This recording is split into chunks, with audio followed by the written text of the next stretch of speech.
What we're going to do here with this meeting, this is going to be about the 2020 election fraud.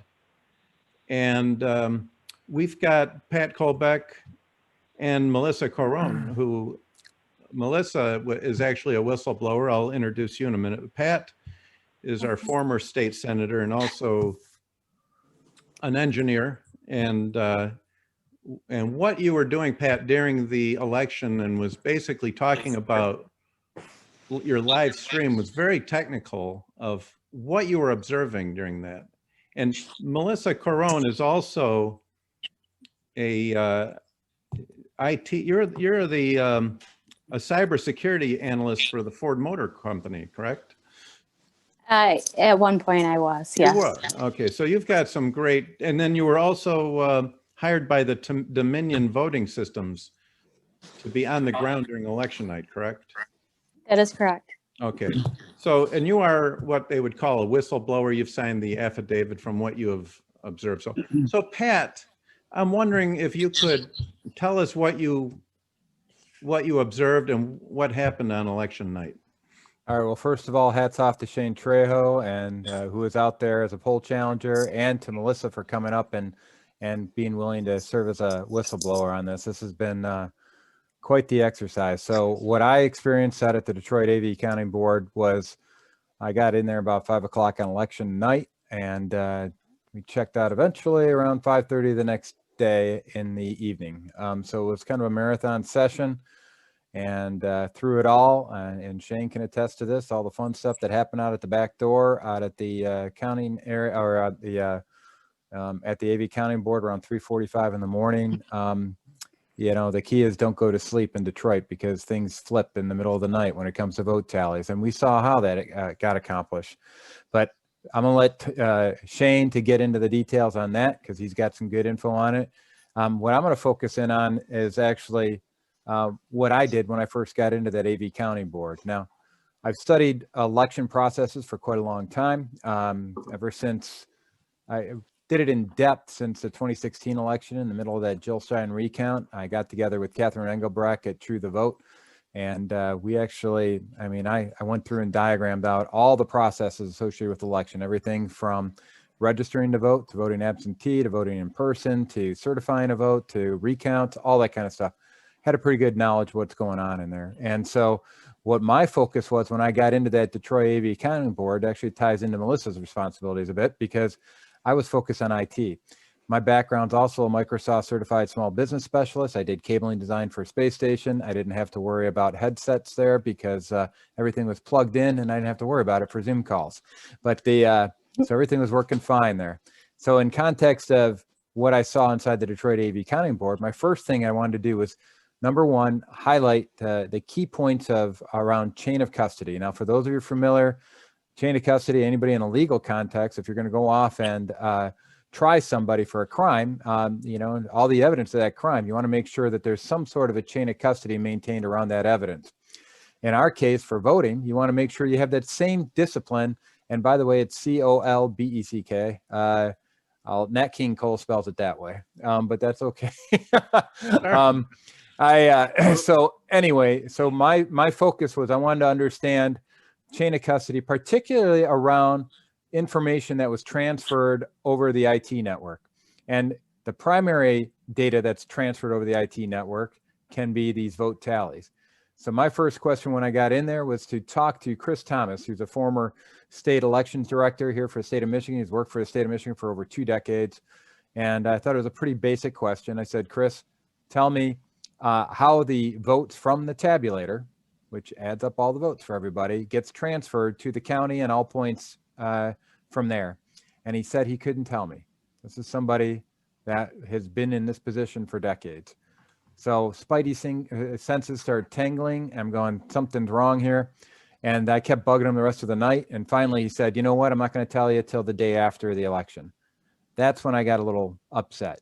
And so I started looking at all the IT infrastructure that was out there. And I noticed that the tabulators and adjudicator machines, so tabulators are where you feed all the ballots, absentee ballots through, usually in about batches of around 50. And then it goes over to the adjudicator if they can't read what's on the ballot. I noticed that all these adjudicators and tabulators were all networked together on a series of routers via Ethernet cables. Then I also noticed that those computers were in turn networked together with what's in election parlance is known as a local data center, which is accessed by all the election officials. And that local data center was in turn connected to a nice little white Ethernet cable plugged into the wall that sure as heck looked like it was connected to the internet. So anybody who knows IT knows that if one computer is connected to the network, all computers are vulnerable to the network, and in this case, vulnerable to the internet. So for all we knew, some guy sitting in a shack in Antarctica was going off and modifying election results as they wish. And that's not supposition. There's proof of this being done in previous elections. We saw it here in Michigan around this same infrastructure, same Dominion voting system that up in Antrim County, where they actually, because of a alert citizen that said something's wrong here, they identified that 6,000 votes had flipped. We were concerned, and I was particularly concerned, that when this is exposed out to the internet, you have the ability for anybody to go in and modify entries in a SQL database. And actually, we saw errors, and we have affidavits of what are called backup overflow errors, which are indicative of somebody connected to a SQL Server data backup.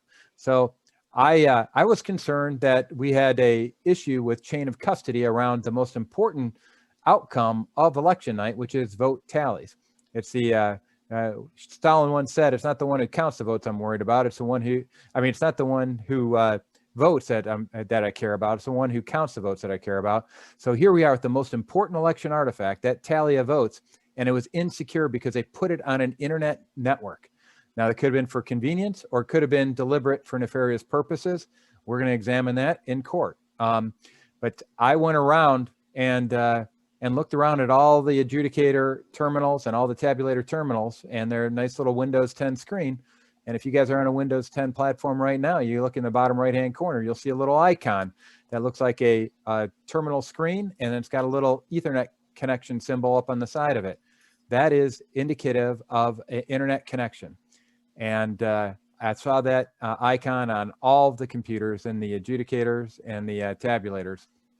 And so I went around and asked the election officials. I said, Daniel Baxter, who's a head honcho for the AV County Board. I said, Daniel, are these connected to the internet? He said, no.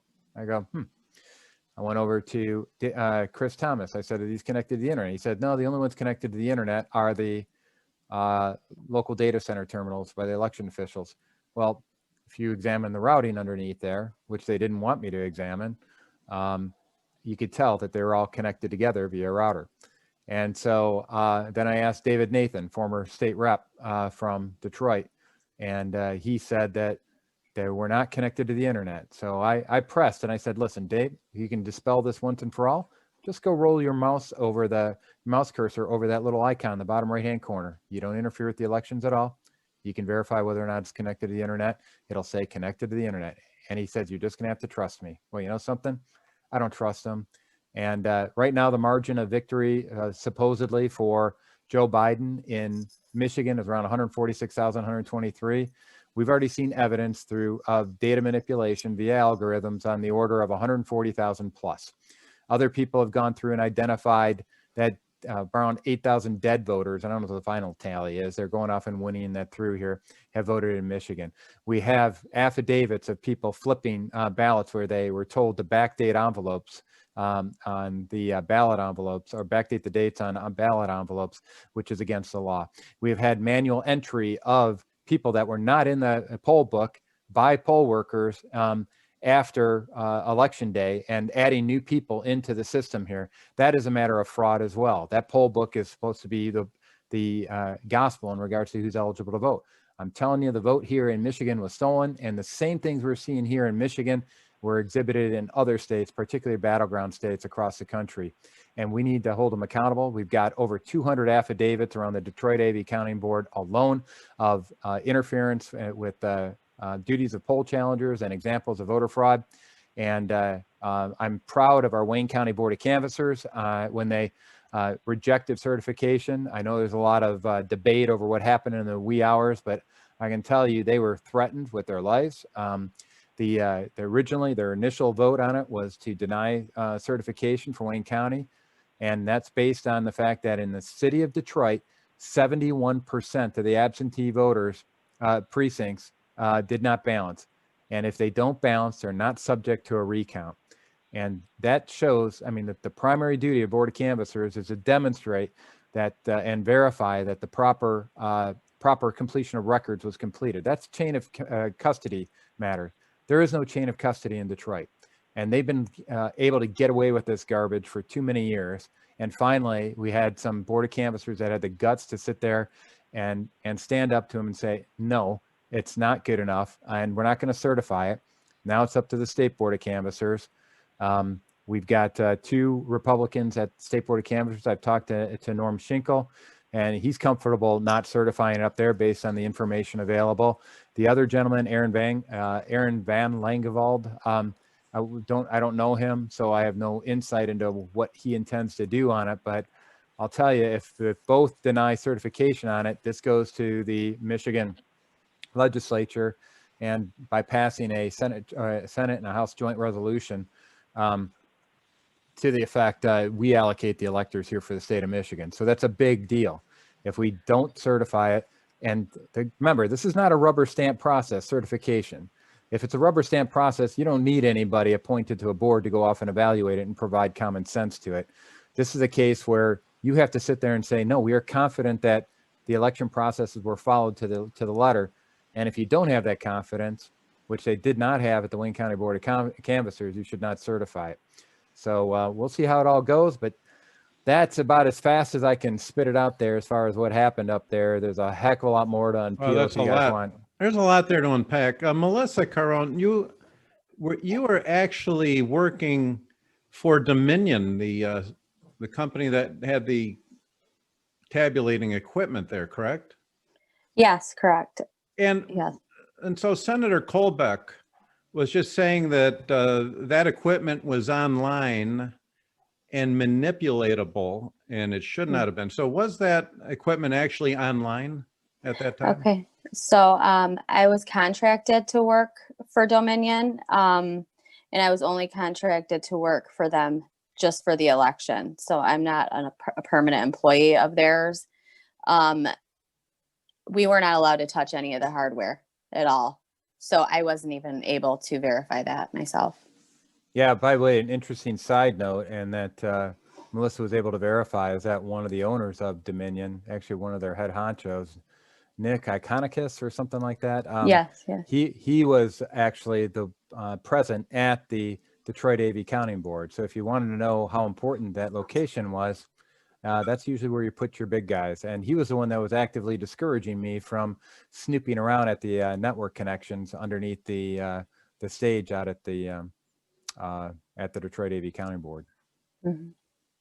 So Melissa, what did you see along with what Senator Colbeck was just talking about as far as the computers and all that stuff? I know that you have signed an affidavit. You are an official whistleblower, and we appreciate your patriotism to step forward and your courage to do this. And we do appreciate your being with us tonight. So what, maybe you can tell us what you saw in relation to what Senator Colbeck was just saying. So I did see the same. In fact, I did see him asking too. It's crazy because I didn't even know who he was at the time. But I saw him asking, if they were online, and my manager was up on the stage where everybody that, like the main city workers and the IT workers, were up there. I witnessed a lot. I witnessed them running ballots of 50 batches of 50 ballots through the tabulating machines numerous times,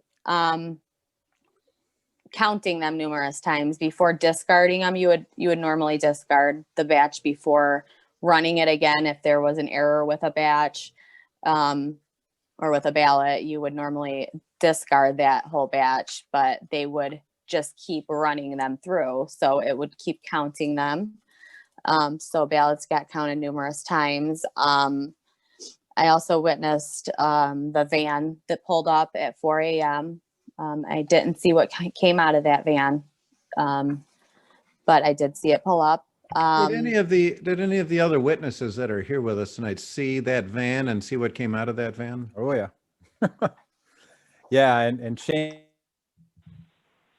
Oh, I think we, your connection dropped out on us. No, there. it's Shane, Shane did you probably- see it? yeah. Yeah, I'm probably the best one to speak on that because I was tasked with being the guy who stood by the garage door in the back where, all the ballots were showing up. So I just monitored that door the entire night. I was under the impression that ballots would be coming in fast and furious because all the ballots had to be in by 8 p.m. So they should have been all there, or at least coming in batches throughout the night. So all of the challengers could process them and none of them would be disenfranchised. Instead, we wait there for like 6 hours. No ballots show up. Most of the poll workers and poll challengers are sitting around, standing around. Poll challengers are leaving, thinking it's pointless being there. And then 61 boxes of ballots are all dumped in the dead of night at 3:30 a.m. at the facility all at once. And so our shift didn't get to process any of them because it was, shifts over, everyone out about 5:30. So all of us were disenfranchised. We couldn't get any answers on where the ballots were from, what was happening to them over the hours. There was no chain of custody, and it was delivered in a Detroit city clerk van. Janice Winfrey is the city clerk of Detroit.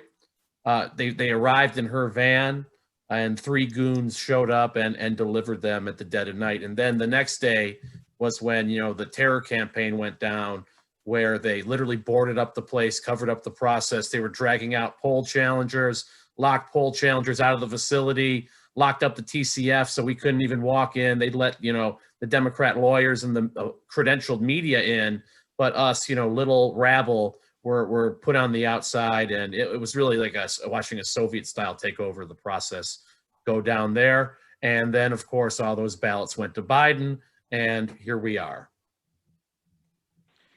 And Shane, did you actually see any of those ballots close enough to see what was on them?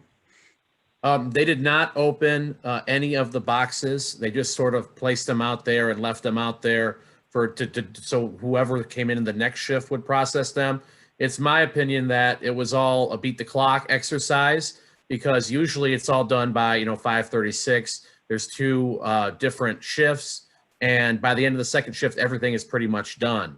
I think they understood that we would have tons of people ready for the first 2 shifts. And then after that, they might be able to sneak one past us. Unfortunately for them, Pat and myself and many others sent out the SOS to the grassroots. And that's when, you saw the flood of people the next day. So you had way more people than were even there, during election day and election night.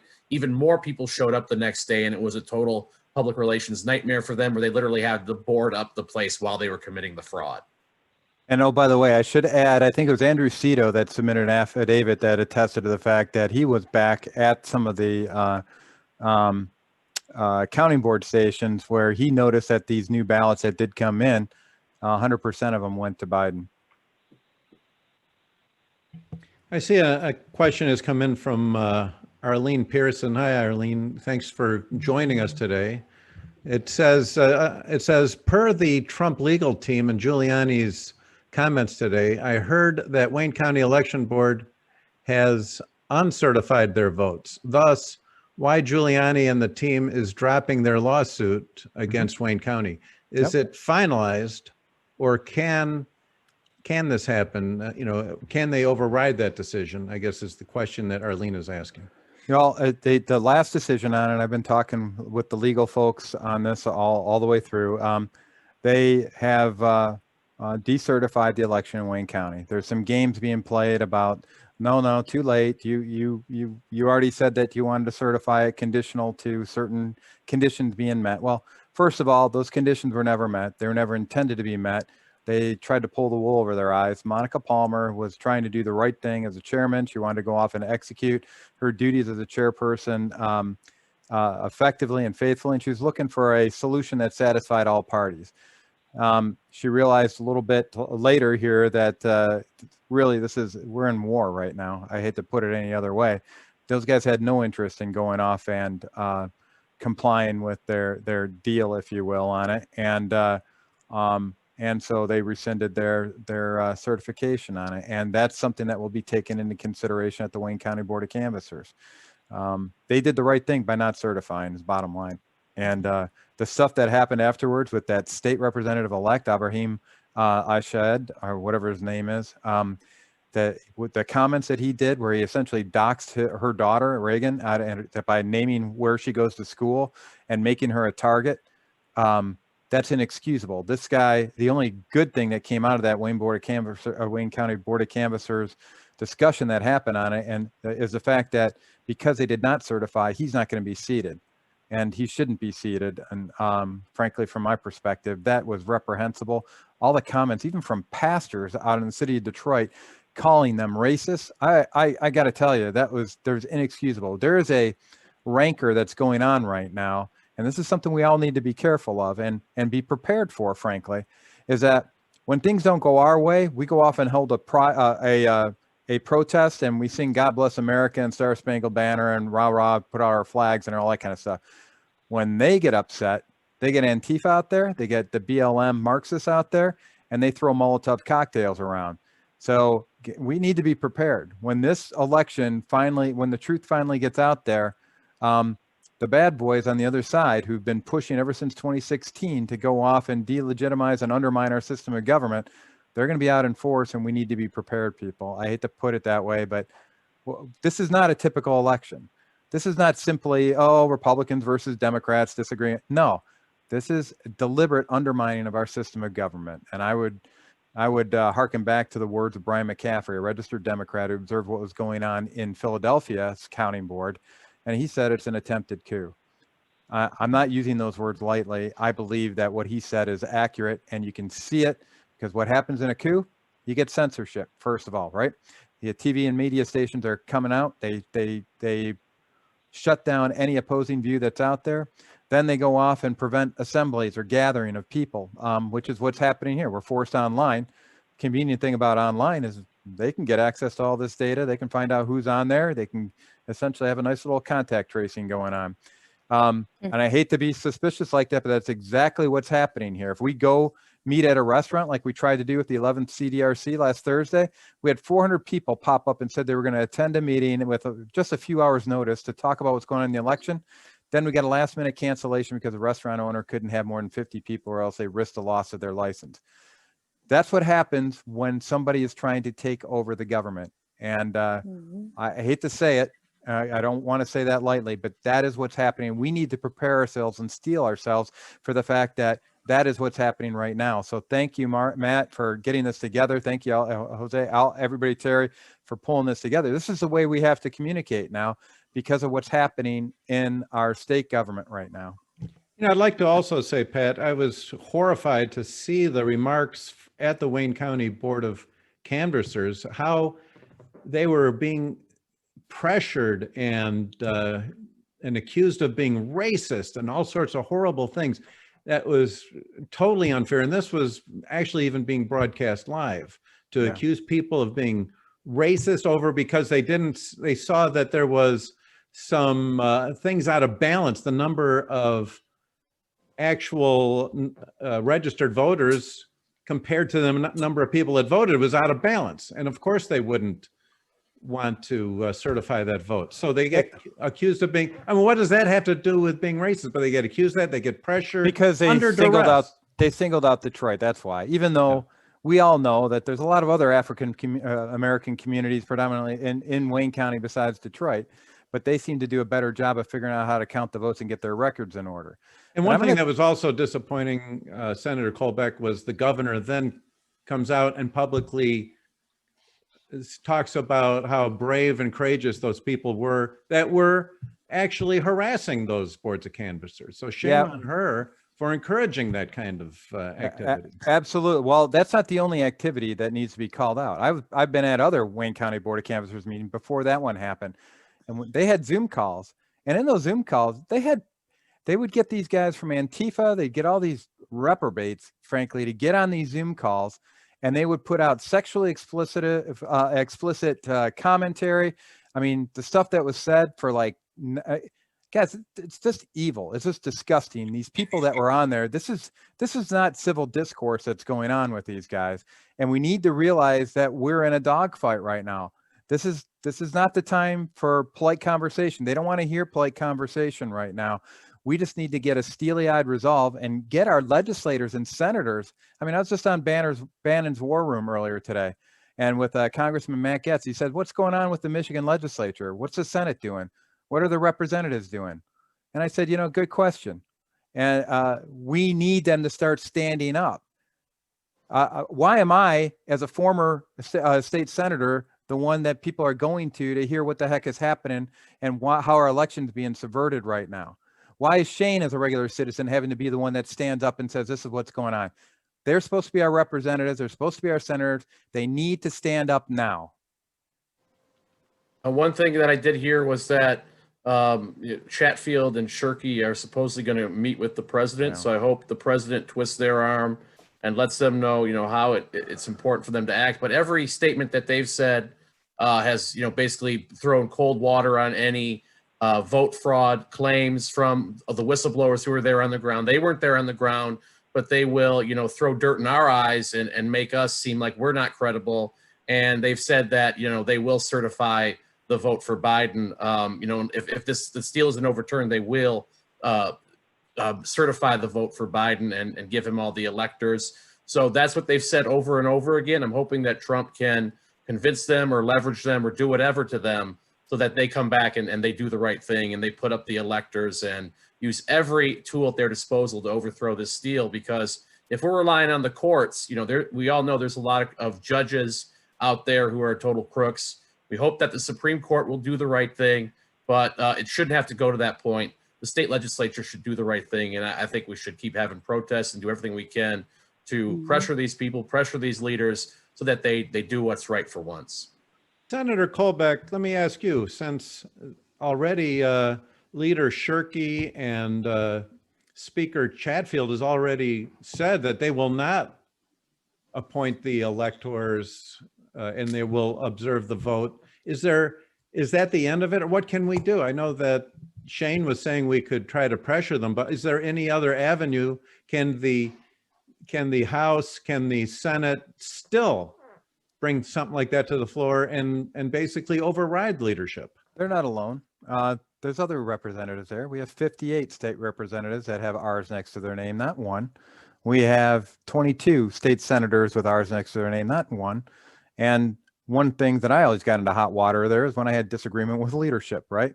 We weren't always seeing eye to eye because I know who I served, and it wasn't the Senate Majority Leader. And for the reps, it's not the Speaker. You serve the constituents of your community.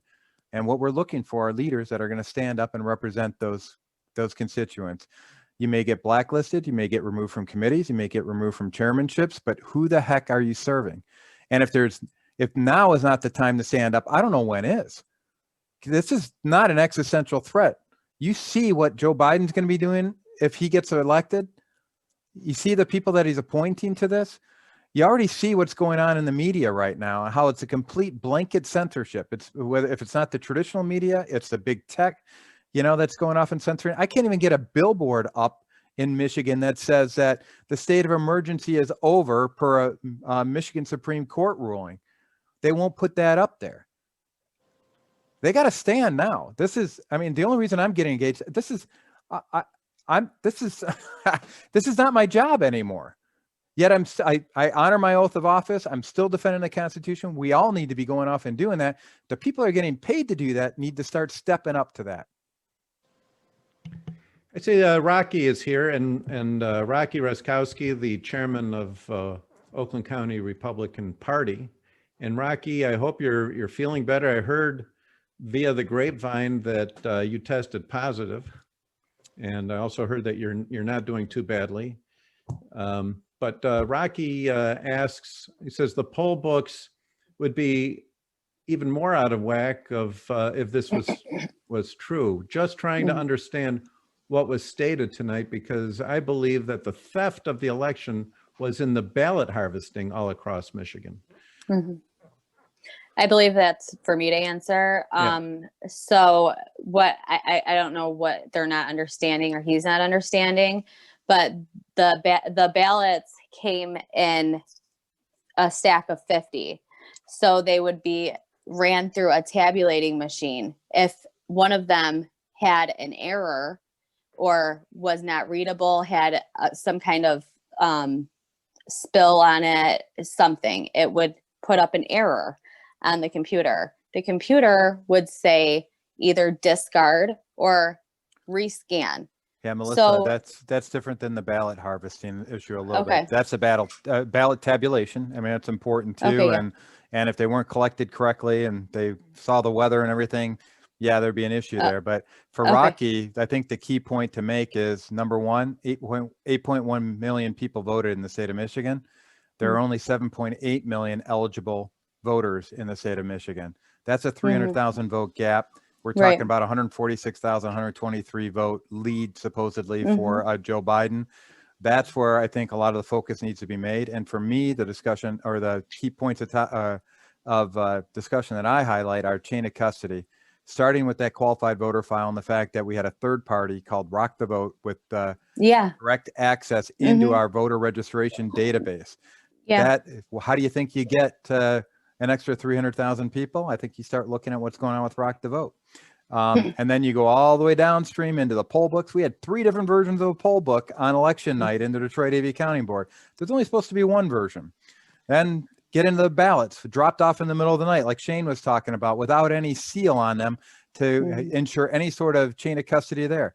And then my simple question to Chris Thomas around vote tally chain of custody. If you're connected to the internet, you have no reason to believe that any data or numbers conveyed from those tabulators upstream into the local data center have any integrity whatsoever. So guys, this is a cluster blank of the amazing proportion here, and there's no way this election should be certified.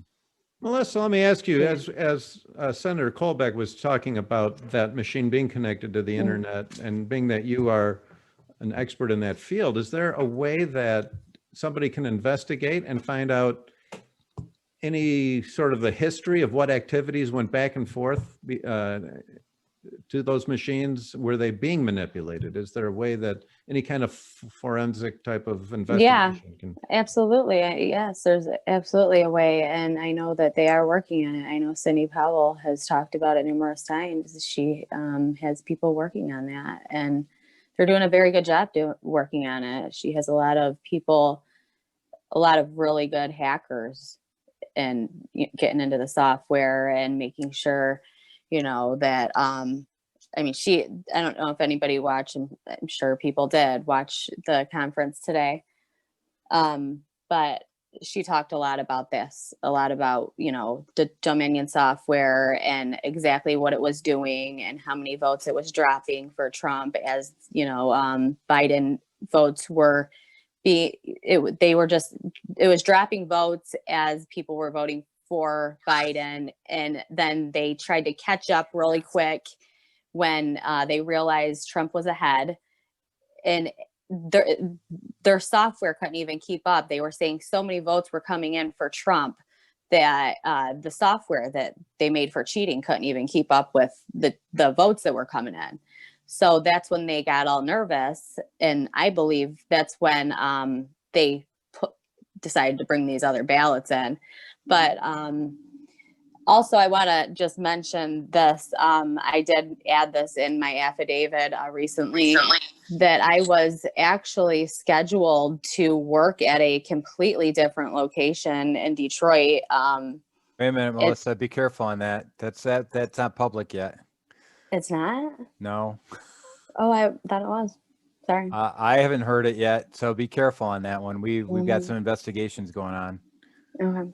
All right, just Sorry about that, everybody. I don't mean to be cloak and dagger on it. No, that's but, good. It's sort of like advice of counsel right there, Yeah. Senator.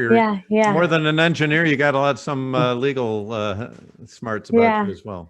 Yeah, but more is coming out though, because I believe this is a very big one.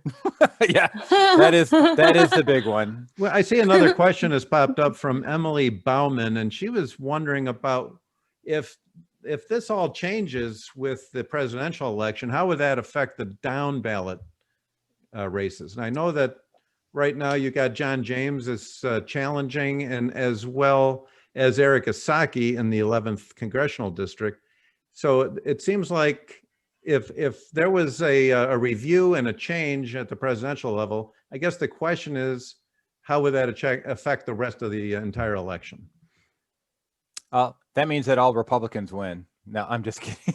I wish it were the case, but no, it's not clear what happens down ballot right now, because it all depends on what court actions are actually taken in parallel with the thread we outlined, where we have a Senate joint, or we have a joint resolution pursued. There could be a court action that demands a revote. We have a court action that demands an audit, and if the audit findings are used as a basis for the vote, then that could definitely change a lot of the down ballot races. If we do a revote, obviously that would change all the down ballot races. If it's just a matter of everybody just focusing on what happens with the electoral college votes and their assignment, then that may not affect the down ballot races. So unfortunately, there's a lot still in the air as to exactly how this unfolds. And I'll just encourage everybody to keep their hands and feet in the right at all times. Let me ask you a quick question, Senator Colbeck. As your experience as a senator, does pressure from the electorate, like emails or phone calls or any other, like snail mail, does that affect it? Would that kind of pressure help change the mind of Leader Shirkey or Lee Chatfield if they found that there was a big outcry and a lot of pressure? Do you think that would have an effect? Well, I would submit that the leadership is impacted a little bit differently than the rest of the rank and file. So leadership is primarily beholden to the people that funded their leadership campaigns. And so when we go forward on how to deal with rogue Senate Majority Leaders and speakers, the way to do that is by getting grassroots starting to write big checks and making sure that they're not just about there to show up at rallies and knock on doors for them, but they can actually help finance their campaigns, because they tend to listen to those people more. In regards to the rest of the folks that are out there, though, they will. What you really need to go off and do is when people do stand up and support the right things, like right now, I'm hearing that Matt Maddock has stated that he's interested in having impeachment hearings. And I know Speaker Chatfield has said, not on my watch. Well, you know, committee chairs can still hold hearings. You don't have to listen to the speaker. You can still hold them if the speaker doesn't tell you to do that or not. So, and frankly, even if he doesn't let them hold a hearing in the House, he can hold it in district. And he can say, talk to the hand of Gretchen Whitmer with her arbitrary limit on the number of people that can gather. It takes leadership, and it takes an understanding, and sometimes it takes civil disobedience, frankly, where if something's an unjust law, if it's something where somebody's not even following the law, we shouldn't be following it. And so it's going to take some people stepping out. And when they do that, here's the key thing that all of us can do. We need to go off and support those people when they do that. We need to get out there in numbers. If you've got the financial ability to do so, please provide financial contributions to them saying thank you. Because you know what happens when that happens? All the other reps start looking around saying, hey, I want some of that action. I would love to have people supporting me like that guy's getting supported. I would love to be able to get the financial support that person's getting. And you mean if I do the right thing, I can get that kind of support? Yeah, we need to start demonstrating that. And if you don't, they just sit there and say, oh yeah, they make a lot of noise, but they don't really do anything when it matters. That's the message that goes out. So you got to give encouragement to them when they do the right thing. Senator Colbeck, on that line of thinking, is there anything that the people attending this meeting tonight and our NORC membership can do to try to encourage the right thing to be done? You're saying to reward people for doing the right thing, but how do we encourage them to do the right thing? Should we call our reps? Should we contact leadership directly? Is there any place that we can donate any money to that's working on this? What can we do to help this cause? All right, a couple things. First of all, when somebody is standing up, like we've got an example here with Representative Matt Maddock, he actually stated that he wanted to do the hearings. So everybody should get out there and say, hey, how can I support these hearings? What can I do to support you? So you light up his phone lines with support instead of our usual light up activities sometimes with their state reps. You actually go off and say, I want to do whatever I can do to help. He'll let you know what you can do to help. And then when he finds out all the people that are rallying to his pursuit of this impeachment hearing, all the other colleagues are going to say, hey, how'd you get all that support? That's how it starts with the rest. You can still reach out to your reps, but I'm telling you, until they actually do something worth supporting, it's a little bit difficult to get them off the ball, if you know what I mean. When you actually do see one, though, that is doing something good, get out there and support them, because it's so rare nowadays that it's easy to concentrate our forces right now. And this question is for me, for you, Senator Kolbeck. I know several people in the state legislature, both senators and representatives.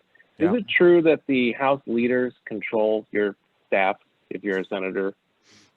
Well, let me put it this way. The day after I told Senate Majority Leader Arlen Meekoff that I didn't work for him, I work for the people of Michigan, I lost not only my committee assignments, but I lost direct control of my staff. So, yes. Yeah. But yeah, and they also control your parking, where you can park. Yep. Oh, that's okay. Yeah. If you would have done that, I would have taken a Facebook Live video every single day and said, this is what happens when you serve the people and not Senate Majority Leader Meekoff. No, I'm just saying that this is some of the things that representatives are faced with. Wah, you know? Yeah, well, Time to stand up. Who are they serving? What other questions are you seeing out there, Terry? And there's one from Fritz Bayermeister. Is that how you'd pronounce that? It for some reason makes me think of a beer. That'd be a great name for a beer. Fritz Bayermeister. He says, seems to me that the step that matches the signature in the absentee ballot envelope with the state files like the driver's license, to my knowledge, this manual comparison is part of the problem done to determine the level of accuracy. He says, Yep. I think this can be a substantial issue. That's what Fritz was asking. It is a substantial issue. And we asked, I don't know if you guys know Phil O'Halloran, anybody who knows him. He was a stalwart before election day. He was out bird dogging everything that was going on with the Detroit Elections Bureau. He was trying to find out exactly how they were going to verify those ballot envelope signatures. There's a ballot envelope signature matching system called Reliant. And he was asking, are you going to be using this? And there's a very important question, because they were using an 8-point signature verification method in there, which is like 2 decades old. And it can be spoofed real easily. And if the threshold's set up on it the appropriate way, every single ballot envelope that comes through that will say match. You could have X for Elvis Presley, and it'll go through and it'll say, oh, that must have been Elvis Presley. And so he was trying to do this before, but you know what? COVID was used as an excuse for no meetings, for obfuscation every single step of the way. He could never get a straight answer from any of these guys. Either they were out sick because of COVID, or they were inaccessible due to COVID, or we couldn't meet with them in the building because of COVID. It's very frustrating. And Fritz is spot on with this big push for absentee ballots. You got to have the ability to verify those signatures. And you know what? We have affidavits that attest to the fact that Detroit city workers were instructed not to look at the signatures for those envelopes. And so, God, there's so much wrong with this election. For me, the only way I'll be happy is if we hit the reset button on it all, so that we can get state rep candidates like Emily in here, and not as well as President Trump. Mark Antaki, I think I'm pronouncing that one right, asks, he said he was a poll watcher in the absentee ballot counting in his township. He was unable to obtain the election results and wants to know why he wasn't able to get the absentee counting results from the counting machines. Good question. I mean, you should have been able to. We didn't get it in Detroit either. And that's one of the reasons they shouldn't have been certified, because they had all these nice little red sections on the wall. I mean, Melissa saw it and Shane saw it up on the wall, up all around the Detroit AV Counting Board. All the zero tapes from the beginning of the night were all posted up there, as they should be. But the final tallies from each one of those AV Counting Boards were not there. Now, in my district, back in the western suburbs and lower and downriver area, when I was a senator for that, at the end of the night, you could go ask the poll workers, can I have a copy of the precinct tapes? They just hit another copy, print it out for you, take it in. Or if they didn't want to print one, you were allowed to take a photo of that of those election results and get out of there. They didn't do that in the city of Detroit. And that's another problem with the way this whole thing was mattered. So you should have been able to get access to that precinct tape. You should have been able to ask for it. And that indicates not transparency, but a subversion of the process. Yeah, Pat, I'll actually attest to that, being in Wayne County, but it was uniquely enough at the end of the night, Mr. Becker, I think that's his name, announced that all of the printers were uniquely broken at the tables. And so that printer tape couldn't print out the precincts. So I was there, right till the bitter end. And Oh, thank you, Nikki. all the printers went down, all the computer screens at all the tables so we could verify, all happened to be shut off. Melissa, what happened? You were IT support. What's going on there? They just all happened to go off right at the end of the night. I'm just kidding. Yeah, You were gone no. by then. You were gone No. by. Yeah, Yeah, I So- don't even remember that, honestly. 167,000 absentee ballots and not a single one that we could verify. So throughout the entire, process, and again, I can go back to attest to all the things that you guys mentioned. First 10 ballots that I saw myself, it didn't match in the computer, the signature, I couldn't be verified. It didn't match in the poll book. I finally think I got into the room at 4 o'clock after, being let and kicked out, kicked out of the room or whatever it may be. In 8 hours, I did not see one Republican ballot of, over the 1,000 that I witnessed. And the one that I Wow. did see, which was pulled out of the tabulator for whatever reason, was actually walked over to a table. I kind of followed it out of curiosity. It was then duplicated, and just so happened that Republican ballot was changed to a Democrat straight ticket. And Did when you put in a affidavit to that effect? I did. Okay, good. Thank you. Yes. But throughout the night, I mean, I can, attest to everything that you all have spoke to as well. And, every time, the names that I was called were, the blocking, the names, I was sleeping with President Trump. I mean, I could go into all those different things, but it was, it was just a disgusting process that took place. Well, first of all, I don't think President Trump ever sleeps. So that's a bald-faced lie in the face of it. Yeah. So it was, but yeah, I mean, when the military ballots came in, I think that was one of the most shocking things. 50 some ballots that I personally witnessed, not a single vote for a Republican. Nikki, those ballots you saw, were they only marked Biden with no down ballot candidates checked on that? What did you? No, they varied. Some were marked as straight ticket Republican, or excuse me, straight ticket Democrat. Some were just very random. Some were overvotes. The only challenge that was actually accepted was actually an overvote where they did that, and so that, excuse me, they did vote for straight ticket Republican, straight ticket Democrat, and then they went down and voted for Biden, and then all Democrat. Yeah, I'd like to say we've got Senator Colbeck can only be with us for another 5 minutes. So if anybody has any questions for him, because he told me he has to go, and I promised him I'd let him out of here exactly. He's got another call.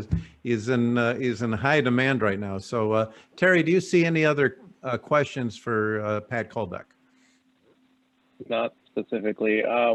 One person has to say, how can they get, they were at down in Detroit, how can they get involved or help at this point? I think the key thing is, like I said, when you see somebody stepping up and standing up that's an elected official right now, please give them your support. Also, we're going to be doing Trump rallies all over the place. They're not going to silence our voice. And whenever that happens, get out there. The other thing I'd like to encourage everybody to do is just pray. There's been some amazing things happening across the board when people have been getting on their knees. The people that are standing up all across the nation, the people that are connecting with me, these are people I've never met before in my life, and we're almost always ending our conversation with prayer. there's something special happening in this election that is beyond the X's and O's of an election.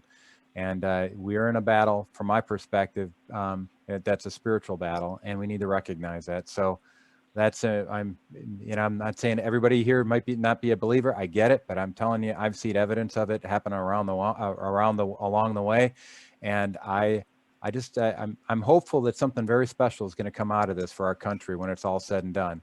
So hang in there, keep the faith, and don't believe the media narrative that Joe Biden is a president-elect.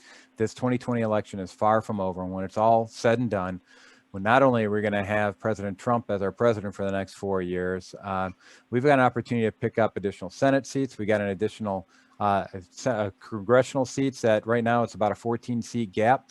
As we expose what's really happening in all these different states, all we got to do is flip 8 seats, and all of a sudden, bye-bye Speaker Pelosi, hello Speaker McCarthy. So be encouraged. This is the time where we're being tested. All right, are we going to persevere through this? I mean, so many people have given up their lives. We've had folks like Rocky who served in the military. We've got people that have given a lot more than we're given when it comes to go off and safeguarding the integrity of our election. Now it's time for us to stand up. Now it's time for our elected officials in Lansing to stand up. And it's no time for the Sunshine Patriot right now. It's time to get in the game. And so please lend your support, do whatever you can to support those who are standing up, support our president, and get on your knees and pray. We need your help. All right. God bless everybody. Have a good night. On to some more super sleuthing. Hey, Pat, I just want to, on behalf of the North Oakland Republican Club and everybody participating, thank you so much for coming on with us. I know you're extremely busy right now. Oh, thanks, guys. Appreciate it. Well, it's important to get you guys informed on this, and you sure as heck ain't getting it from the news. No, we're not. All right. Thanks, guys. Thank you, Pat. Thank you. So Pat Callback is signed off. He's got another call at 8 o'clock. I promised him that we'd get him out right on time, as we did. But we are going to continue on, and we've got eyewitnesses here. Jose, what did you see that night? Now, Jose Aliaga was actually employed by the Trump campaign and was asked to go down to the TCF Center to watch the mail-in ballots, the absentee ballot count going on and observe it. Jose, what did you see down there? What happened? Well, I see something similar to what happened in some of the elections in Venezuela or Peru, that they make up some votes, they make up some, what we call it, probably fraud. I was there, I arrived around 4:30, 5 o'clock, around there. And I have a lot of problems actually to get in the building because they make me feel really miserable just to begin with. It's kind of interesting because when I get to the door, they ask me to bring my ID, which I showed them. They asked me to bring my some credential with the Republican Party, which I have it in my phone, but they says we are not allowed to use phones inside the building. So they put me in a square for several hours until someone came and bring me my credential. After that, I could walk around and see what's going on. But I stayed there around, I remember I was be able to actually check my phone, and then I saw that President Trump were winning by 300,000 something votes, Michigan. Around 3:30 is when they come in these extra ballots. But no way with those extra ballots, we're gonna lose this election. I said, no, we got this. It was like 59 big boxes, and no way it was even 300 or 400 absentee ballots there. And then it can just around 3:30. By 4 in the morning, I find out that Trump is still leading the race by 100,000 votes. So they catch up with 200,000 votes at that time. And then during that time is when Senator Callback was around there, and he was really concerned about the computer issues like he mentioned before. But it's very interesting because it was other group of people that weren't part of the process, weren't part of the counting the votes. There were several other, around 200 people. They were walking, most of them with a yellow shirt, no identification, no ID. Everybody that wasn't supporting President Trump will have a badge with your name. It says you belong to whoever, GOP or Republican Party. These other individuals, they didn't wear anything. I didn't know who they were or anything. But tell you what, their job was making our life miserable. Make sure they weren't doing our job. Our job was making sure the process go fine. They want to make sure that they're doing their job. So when I get close to where the people were counting the votes, these other individuals, there were so many, can yelling, hey, look, this guy, Jose, he's have to be 6 feet apart from the table. I just want to verify to see what those ballots are and what's going on.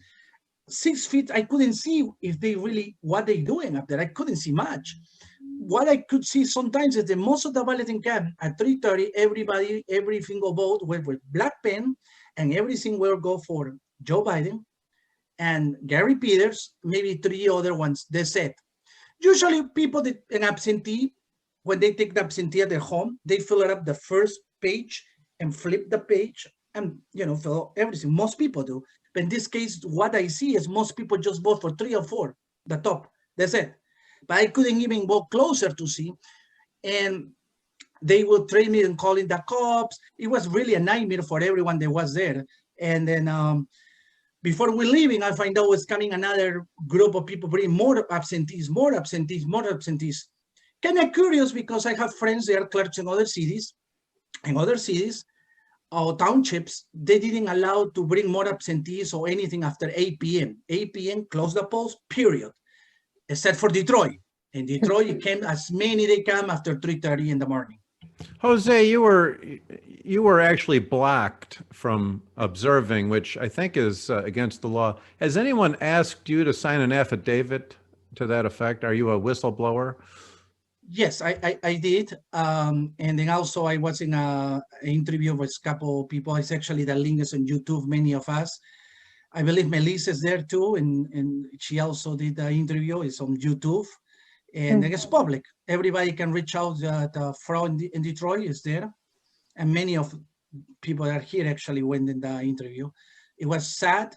This is the type of things that communist parties or countries has been done in the past, like Venezuela, in Peru a couple times. And coincidentally, speaking of Venezuela, I understand, and maybe Melissa, you can talk about this, but this software that was used for some of this was actually developed either in Venezuela or for Venezuela to help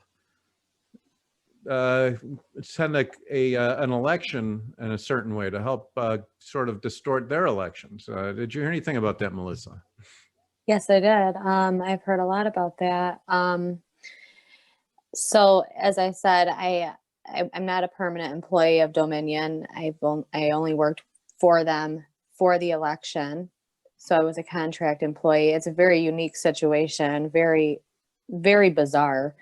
I was contacted through a contract house called PDS Tech to work for Dominion, just for the elections. Yeah,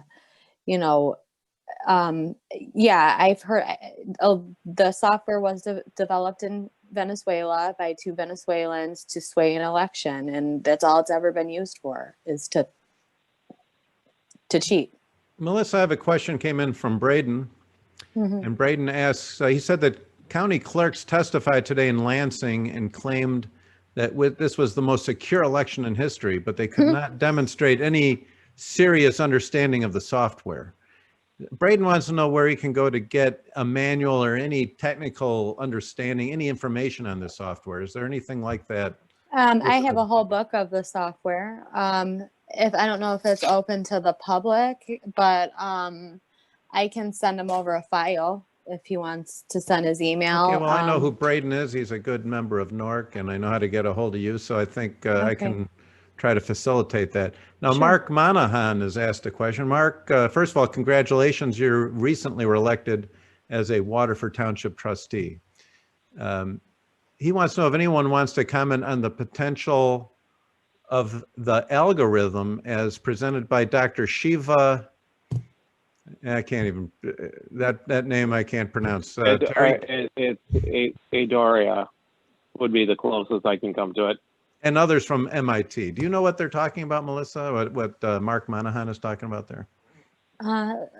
Somewhat. So there was algorithm? So from what I'm understanding is that they set an algorithm for the vote for it's built into the software. There's also numerous other things outdoor, to just completely drop votes with the software.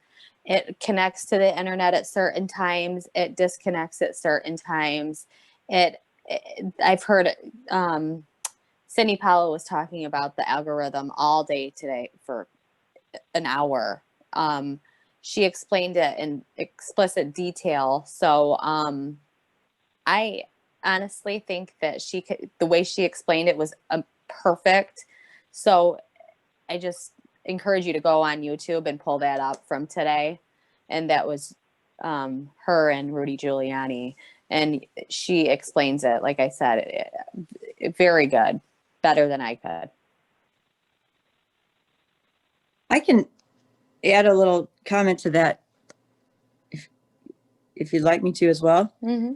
So one of the things that was explained that with the algorithm, you could actually weight.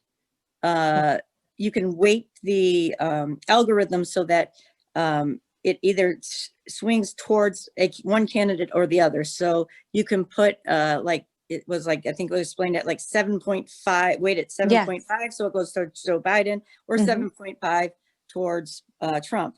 You can actually either swing that even higher, so it's like 1.5 to Trump, or vice versa.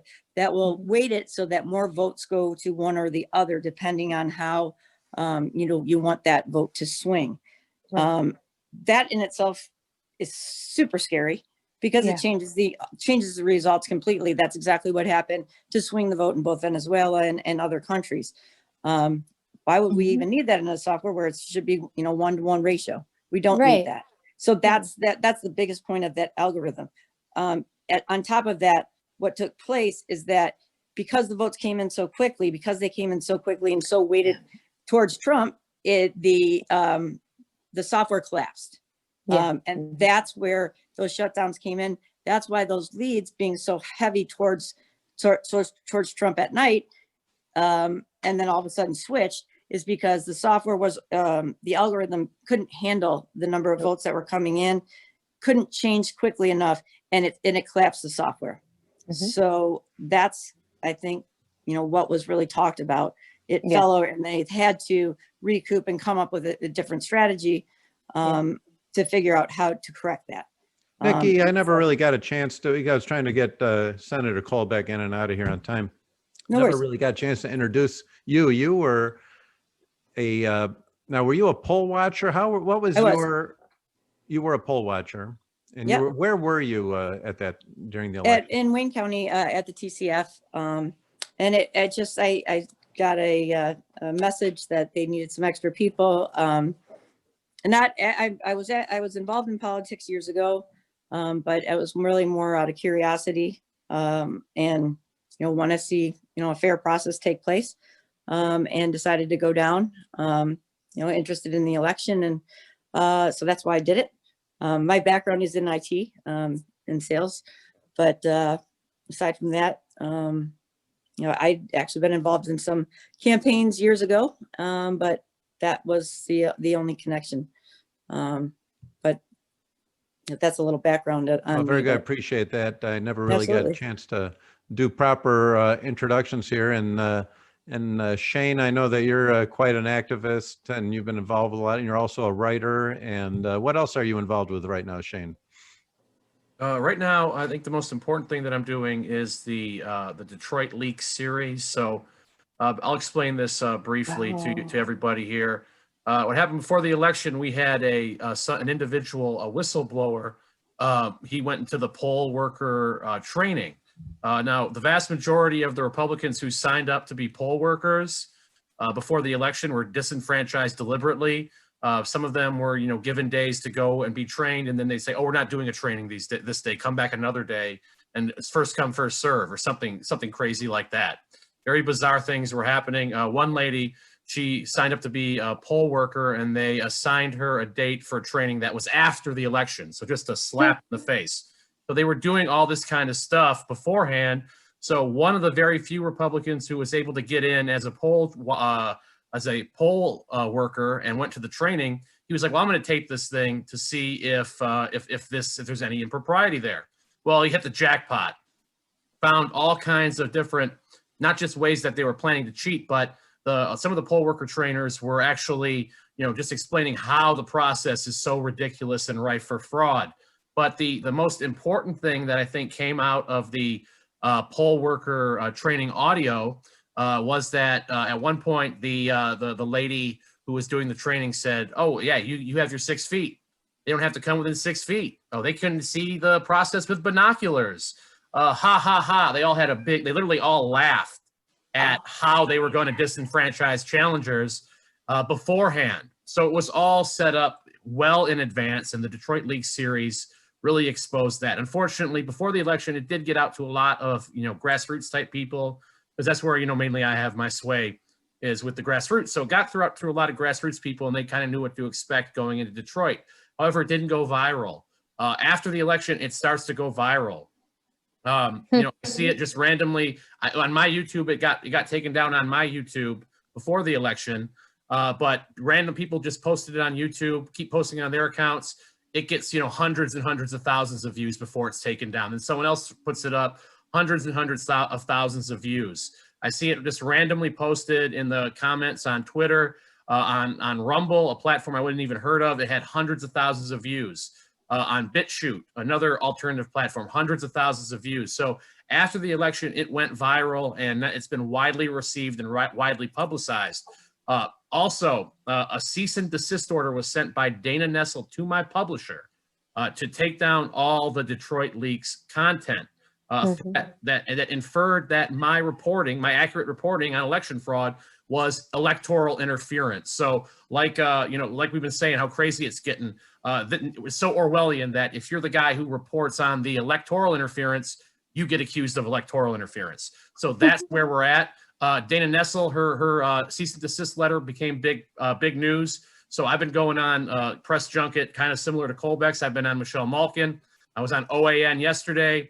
I was on Newsmax. I've been on tons of smaller blogs and streams and things along that nature. So I'm really getting out there and publicizing this, and Tucker Carlson covered it. So I think this really hurt Dana Nessel, hurt her credibility. She says it's still an ongoing investigation. I don't anticipate any further measures from her, but at the same time, it shows how desperate these people are, how so willing to abuse their power, how they have no respect for the First Amendment. And yes, they're all in on it. They're enforcing this deal now through terror, like what happened to the people on the Wayne County Board of Canvassers.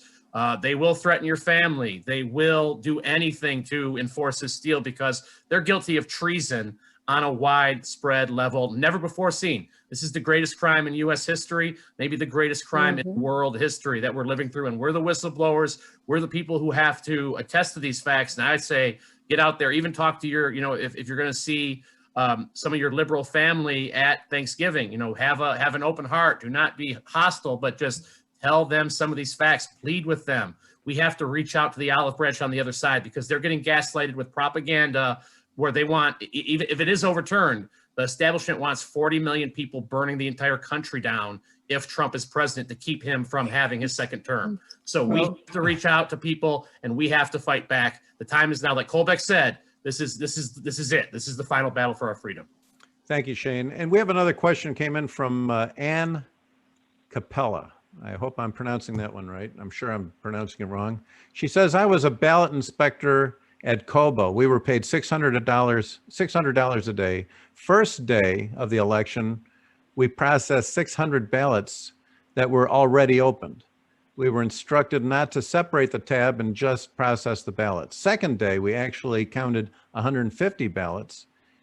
We never balanced the poll books. At the end of the count of the ballots, none of the 5 ballot inspectors were able to verify or sign the poll books. I left shortly after 12:10 a.m. on November 5th. And Can I, Ann, what table were you at? And well, I guess you could send that in on chat if you're still with us. And Jim Nangle, how would you pronounce that, Terry? Nangle? I was there too. The clerks swore that the results could be trusted. So were the clerks, I guess the clerks were all sworn in. Any other questions, Terry, that I missed here? Mark Ataki says, should we challenge at the local municipal level? I don't know. That's a good question. We'll leave that as a question that we can't answer. That's a good one. Kristen Lee says, was anyone in Lansing today at the Oversight Committee meeting? If they were, how did it turn out?